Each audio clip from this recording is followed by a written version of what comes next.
We have big news from the Toronto Maple Leafs organization. Max Pacioretty is officially going to camp with the team and expected to sign. We'll discuss the details, what needs to happen to make it work, coming up next. So welcome back to another video here at Top Shelf Hockey. As we reported on yesterday, it's very much expected that Max Pacioretty was going to be signing with the Toronto Maple Leafs, and it was possible that he may have to do a PTO first and then sign a contract a little bit later as the Leafs kind of navigate through, like a lot of teams, some salary cap challenges. That's not the first time a Toronto fan has actually heard salary cap challenges. I'm sure it'll continue to be an issue as they always spend right to the cap. But Max Pacioretty for right now is officially within the Maple Leafs organization, although for right today it is just a PTO. But the expectation, which comes directly from his agent, Alan Walsh, on his X account, is that Max Pacioretty will be signing a contract with the Toronto Maple Leafs before the beginning of the 24-25 NHL season. Now, in the last day or so, we've reported on this from information that came from mostly from Frank Saravalli, Chris Johnson, a few others who have been talking about the fact that Pacioretty was very much expected to be signing with the Leafs. But, of course, right now, after signing Nick Robertson yesterday, they do not have the available salary cap space. They had to look after Robertson first for a couple of reasons. One, is that where he was RFA, and he wasn't keen on being a Leaf, is what we had been hearing. That he didn't want to sign, wanted a fresh start somewhere else. But obviously the Leafs didn't seem keen on trading him either. So, at that point, it was going to be, you would hope that both sides would be like, okay, fine, let's just get a year deal done and see where it goes. And that's what happened. And because if not, he could have been an offer sheet candidate, of course, another team, which hadn't happened yet. But there's teams out there that definitely could have done it and could have forced the Leafs' hand. I'm not sure if Robertson's agent would have been out there looking for one, or if they were. Either way, never came to be. They're protected. He signed, but then within a couple of hours of signing, we get word from Saravalli that Robertson is still likely to be traded, but has much more value with a contract than without.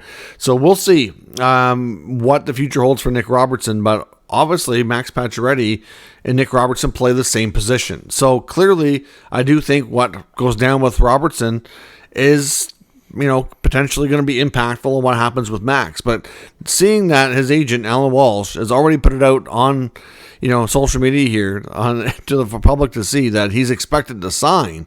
I mean, maybe that's his way of kind of making sure that if they have a handshake agreement or whatnot, that it's going to happen, put the pressure on them. But they do need to clear some space. And even if they move Robertson himself, that's a possibility that they could then give that money to Pacioretty and sign him. That could work. They do have I think it's around $300,000 in space right now. Not enough to sign a player, but of course you free up the $800,000 plus that they gave Robertson. You tack that on, they could give a 1 year, $1 million deal to a separate player, assuming that nobody comes back in a Robertson trade. If it happens, that will be counting on their books right away.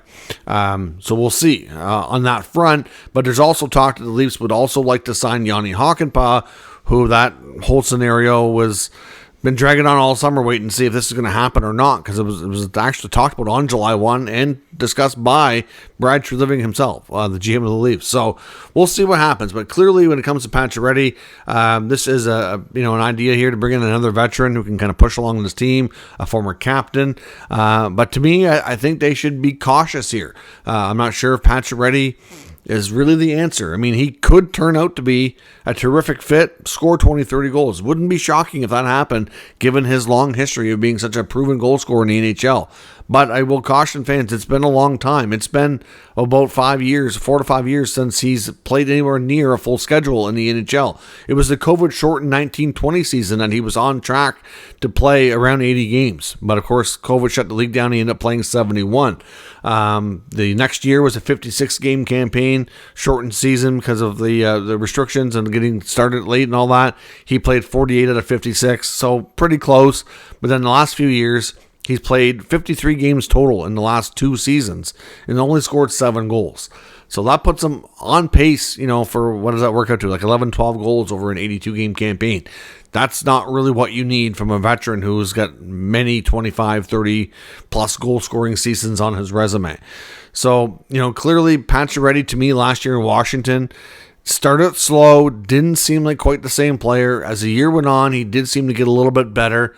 And yeah, the Washington team wasn't the strongest. He probably have a chance to play with some stronger players in Toronto per se, but at the same time, that second half of Washington's year, they had a lot of injuries. So it's not like he was playing a bottom 6 role all the time. I just don't know that he was, has what it takes anymore. Like, we'll have to wait and see. It's been a long couple of years. Now, I've seen some reports that he's healthy for the first time in a long time. Clearly when he came back from the first Achilles injury, played a short stretch. It happened again. And now, like I said, last year he came back, got through the season without re-injuring himself. He had a late start. And at this point now, he's had more time to be healthy, more time to train.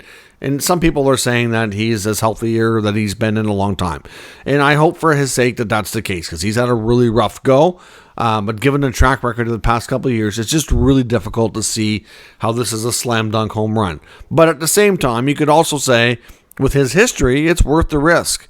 Give him a 1 year, $1 million deal. If it's not working out, the deal can be fully variable in the minors.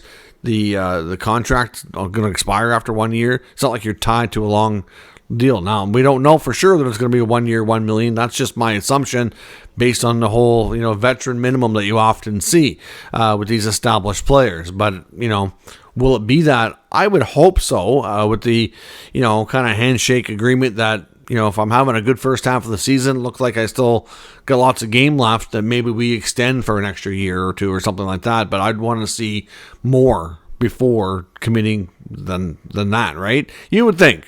But time will tell. And the other thing is, Max Pacioretty is significantly older than Nick Robertson. If you still, if the reports are true that Robertson is still more likely to be traded, replacing him with a guy Pacioretty's age, really the best move when you do have some other younger players that might be able to give you similar production. You have to ask that question. Is Easton Cowan ready to come into a spot? What about Fraser Minton? What about, even Alex Steeves? Some of these guys that have been kind of tweeners. Are they ready to take that spot? Or is it best to have a guy like Pacioretty to take the pressure off the kids like Minton and Cowan so that they don't have to be, playing a full-time NHL role and not, having all that pressure on them, right? So hard to say how this all works out. But for today, we know that Pacioretty's on a PTO. He's expected, according to his agent, to officially be a Leaf, but they need to clear some space.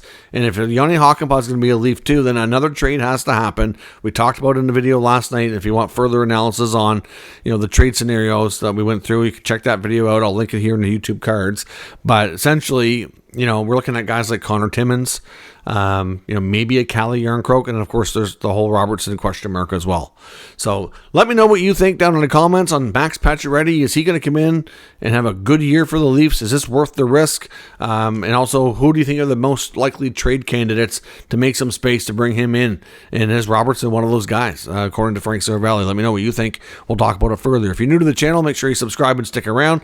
We'll keep you up to date with all the news, rumors, and analysis of all 32 NHL teams. Thanks for watching. I'll catch you next time.